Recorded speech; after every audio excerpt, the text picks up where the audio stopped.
Hey everyone, today we are going to begin with class 9 physics chapter 1, that is motion. So let's start with the chapter. So before we start this chapter, basically we have to understand about the two different types of physical quantities.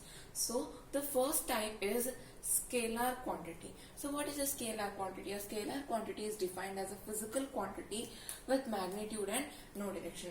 So this type of a quantity has only magnitude, meaning it has only a value, it doesn't has any direction. So such type of values are called as scalar quantities. So examples we'll see. First we'll understand this scalar quantity. Next we'll understand the second type of the quantity, that is vector quantity. So what is vector quantity? A vector quantity is defined as a physical quantity that has both direction as well as magnitude. So here in vector quantity, direction is also there and magnitude is also present. Both are present means it becomes a vector quantity. Now first let's have a look at examples for scalar quantity.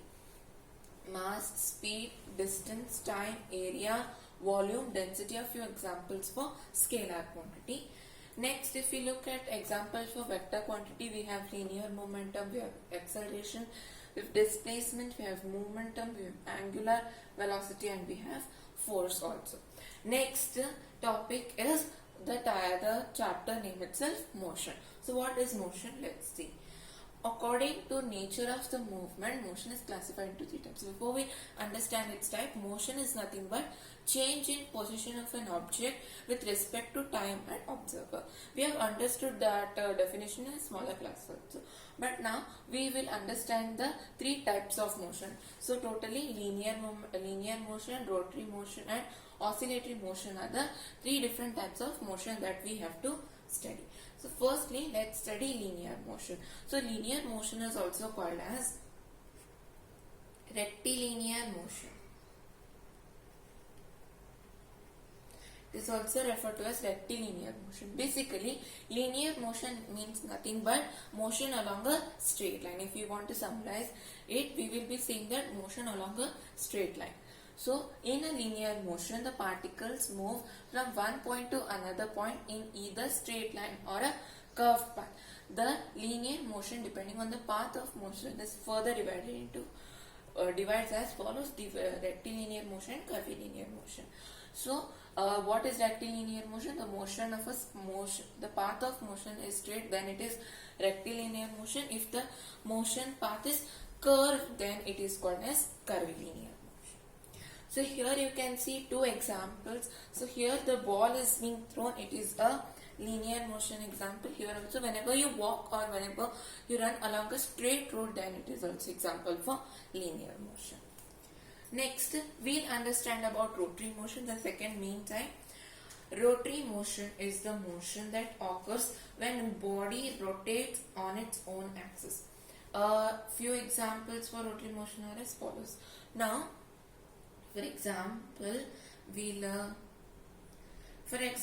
if this is our sun, okay, this is our sun. Let me draw it big. We have sun over here. This is my sun. Then I have earth rotating around it. This is my earth. So earth here, no, it will be revolving around itself, rotating around itself. That is also an example for rotary motion. One more example is that it also rotates around the sun along one axis. So this axis, no, this also shows rotary motion example. So rotation of earth and revolution of earth, both are example for rotary motion. Next, examples here are given. Motion of earth about its own axis around the sun is an example for rotary motion. Now I have just explained you that. By driving a car, the motion of wheels and the steering wheel about its own axis is an example for rotary motion. Now, if you have seen somebody driving car, you see the steering wheel also. It's not like it is moving in a straight path. It's you rotate it, right? So this is also an example. So this example we have here.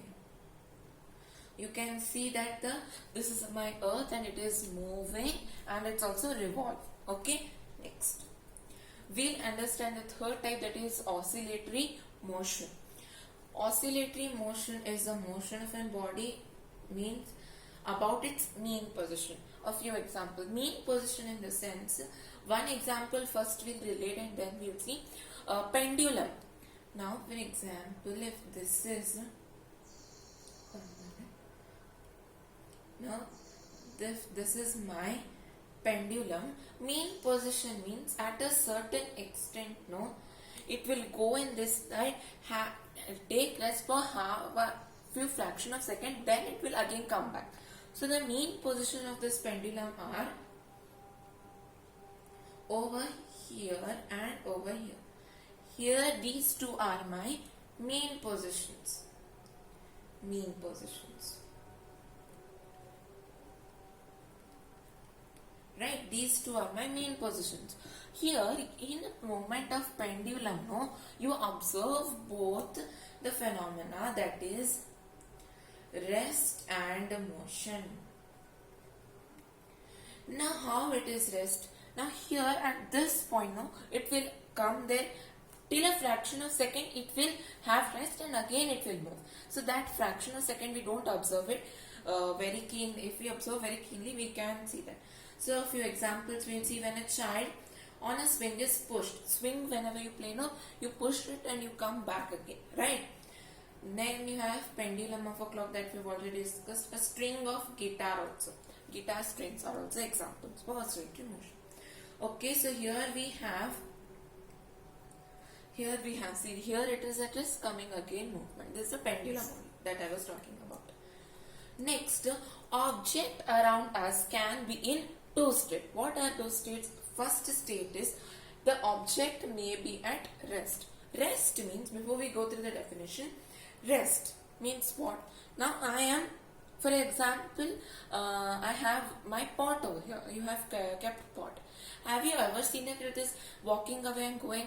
No, right? It will be in its rest only. Meaning, you can call an object in rest if its position is not changing with respect to time and observe. Okay, so that is called rest. Now we'll go through the definition. A body is said to be at rest if its position does not change with time and with respect to surroundings. Now, one example, if I want to give you, a car, if you park it somewhere, you know, if a car is parked, then this is a example for body in rest. Okay, next we will see, next is that object may be in motion. So let's go through the definition now. So there we have not understood the definition. Now we'll go through it. Movement of an object with one position to the another position with respect to observer and time is called as motion. Now for example, this is my first position A. If I am moving to position B, okay, now for example, here this is my home and this is my school. Okay, this is my home and this is my school. Now here for example, the distance is about 5 meters and time taken by me is 1 minute. Now here I have taken some time. No, it's not like I am in 1 minute in next. It's not like I am in no motion only, means I am not changing my path only. No, right? Here it is in motion because it is changing with respect to time. Okay, next we have about two different topics, that is distance and displacement. First, let's understand about distance. The length of a path covered by the moving an object in the given time, irrespective of the direction, is called distance. Now, for example, so here I have my home. At point A, it is my home. I have here point B. This is my school. Is this path possible? It will be imaginary, because if I open my door of the home, can I just walk straight and get to the school? It's not possible, right? It is just imaginary. So this imaginary path we'll talk about later.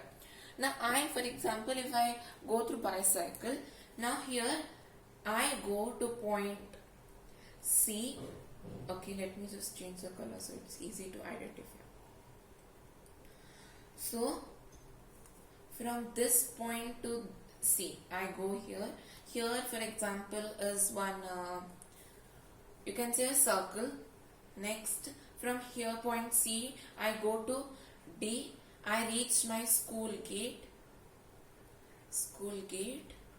and then I reach the school. Okay, that is point B. Now this path is possible because I am moving in that path, right? So for example, if this is 10 meters from my home, the circle is 10 meters. Then from C to D, the circle to school gate is 6 meters, and from school gate to school, it is just 1 meter.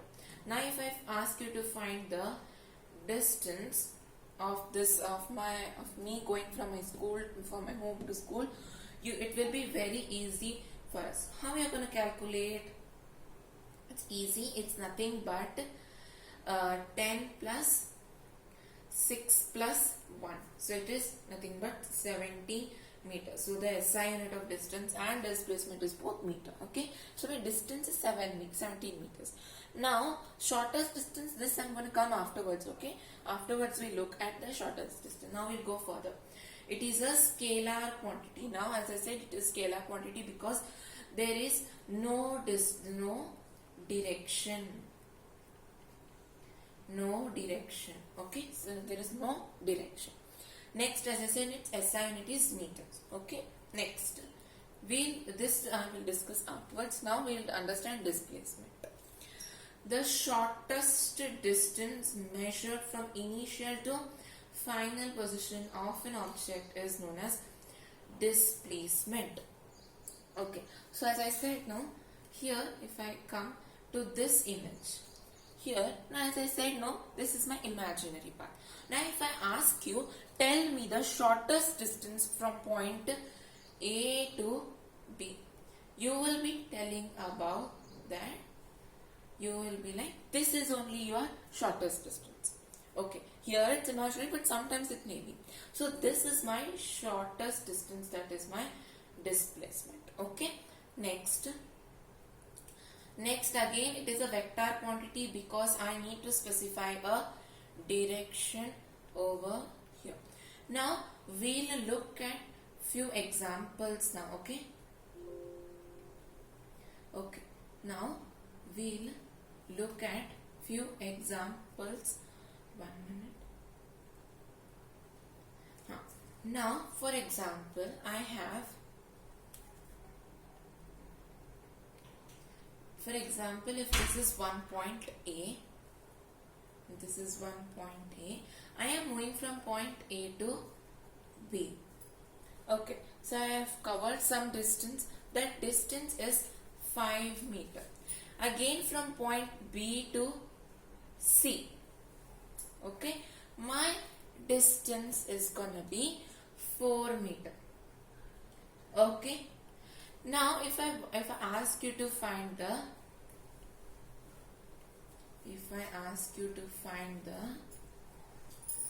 distance traveled. For example, here is one person, he is covering this distance. So what will be his distance? We can calculate it very easily. It's like distance from AB plus distance from BC. It will be 5 plus 4 meters. It is equal to 9 meters. So my distance is 9 meters. Okay. Now again from C I returned. Now if I ask you some direction. So I am asking you the direction from A, from here till I have returned till point B. Now what I have done is I am not going until point B. I am going from point A to C. Then I am also going to C, but I am returning from C to B. So it is like 3 plus 4 plus 3. 4 plus 4. So here what it will become? It will become 8 plus 3. Okay, that is 11. Sorry, here it is 5. No? So here what it will become? Here 5 plus 4 plus 4 it will become.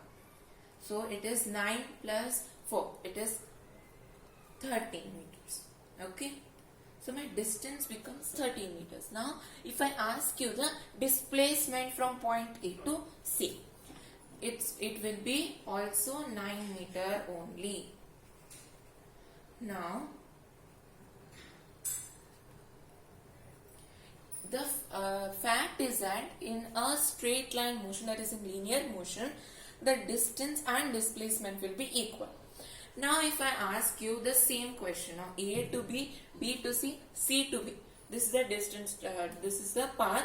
If I ask you displacement of this path, you will be 5 plus 4 minus 4, because here now you have changed the direction. You have changed the direction. So what it will become? It will become 5 meter itself. So my displacement is 5 meters. Okay. Now again I am going to ask you one different question. Now from A to B, B to C, C to B, B to A. This is my path. So what will be my distance traveled? Distance traveled. It will be 5 plus 4 plus 4 plus 5. Okay, so here 5, 4, 4, 5, like that. Okay. So what it will become? It will become 18 meter. 9 plus 9, 18 meters. Okay. Next, if I ask you displacement of the same path, it will be 0 meters, because my initial position is A. So this is my initial position. I came back to initial position. One more fact to remember here we have got, that is when the body moves from, whenever the body is coming back to the initial position, then its displacement will always be 0. One more point is displacement can be 0 and it can also be negative, whereas distance cannot be 0 and it cannot be negative also. Okay. So next we'll see this for a curvy linear motion. Now I have this, for example, I have the circle. Okay. Now this is one point A and this is one point B. Now there is one person traveling from A to B, meaning he will be going this path only, right?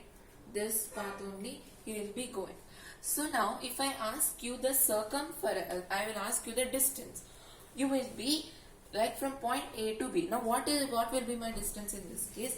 So if I the distance for the whole circle will be its circumference. So this circumference is for whole, it will be 2 pi r, because that is only my distance, right? Now for half, that is from A to B, A to B. Now it will be half of 2 pi r, half. Now this 2 gets cancelled. My distance from A to B is, so I'll write that much only, that's just for justification. So here I write distance for A to B is pi r. Now we have not given the any value, so I'm going to keep it as pi r only. Now if I ask you displacement, if I ask you displacement for A to B, then my displacement is also going to be this path only. Okay, this path is only my displacement. So here it is 2r or d. So why? Because you can either write it as r here, because from here to here it will become 2r, or you can either simply write it as diameter. Now here, for example, I have not stopped here. I have not stopped over here. I have just, again I have also traveled, this person now got energetic and he also traveled the whole garden, whole the circular path. What will be my distance? Distance. It will be 2 pi r, because because he has covered this whole circle. Okay, so it's the circumference. Next, if I ask you about my displacement, it will be 0 meters. Anyhow, whatever formula is applied, it will be coming 0 because he has come back to that initial position only. So that was all for this part of the video. In this part, we have introduced to this chapter and we have started distance and displacement. Thank you.